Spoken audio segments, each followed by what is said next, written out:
eMystery presents, after this teen gave up her daughter for adoption, it didn't stop her from intervening in her life. Before we begin, make sure you smash that like button, subscribe to our channel, and click the notification bell for more heartwarming stories. A mother's love knows no bounds, and Kalina Pischer proved this old adage to be true in 2015.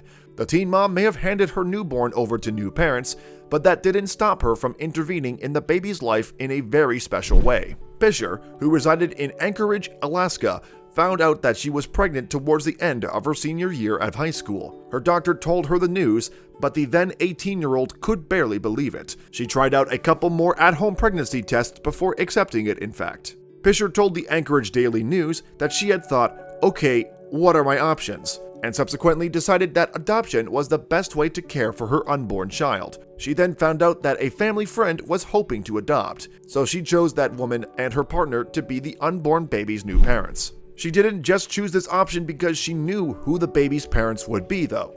The reason I went with this family friend is not because she's family, Pischer said, but also because I know that she's going to be able to provide the life for my daughter that I want her to have. And throughout her pregnancy, Pischer made sure that the adoptive parents saw every ultrasound and were kept aware of the baby's development. I would tell them, oh, she has the hiccups today, or she's moving around a lot today, Pischer explained to Today. Eventually, the day came for Pischer to deliver her baby. During birth, I had an epidural, so I couldn't feel a lot, but I could feel a lot of pressure, the teenager told the Anchorage Daily News. I was just so excited to meet my daughter. The newborn baby, who was given the name Rayleigh Brooke, brought her mom an instant sense of joy and relief. It was the greatest feeling to have my daughter on my chest and know that she was healthy, Pischer recalled. But the two wouldn't spend much time bonding like most new mothers and their babies.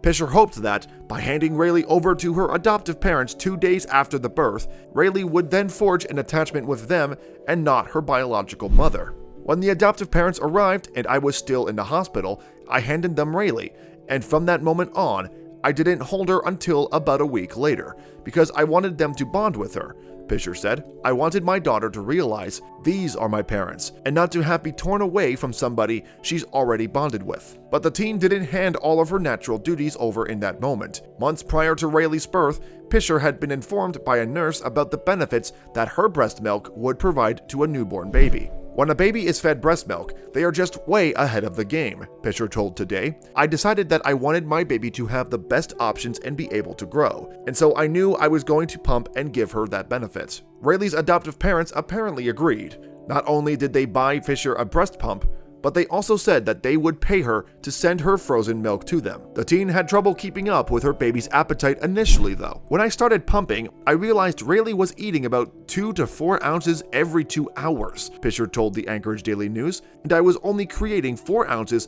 with both breasts combined. I thought I need to up my supply really quickly. In spite of the pain that came with pumping, Pischer increased the time that she dedicated to it. Instead of 10 minutes at a time, I did 20 minutes at a time, she said, and I was pumping every 2 hours, even throughout the night. With that, she boosted her supply to the point where each of her breasts could produce 6 ounces of milk every couple of hours. Rayleigh's adoptive parents consequently built up a stockpile of frozen breast milk so large that they told Pischer they no longer needed her to send any more. Pischer admitted that these developments had affected her emotionally. As long as I'm still giving them breast milk, they still need me for something, she said, but now that I'm tapered off, I feel like they're not going to need me anymore. But Rayleigh's adoptive parents promised that wouldn't be the case.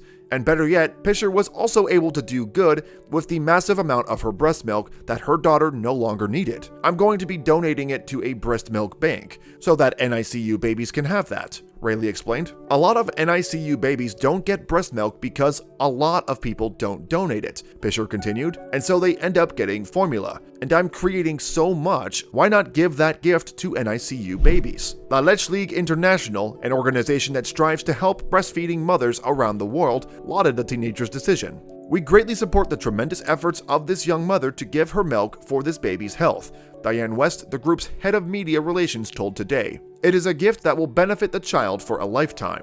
And it's possible that Pischer had an impact upon more babies than just her own, because her story went viral in early 2015.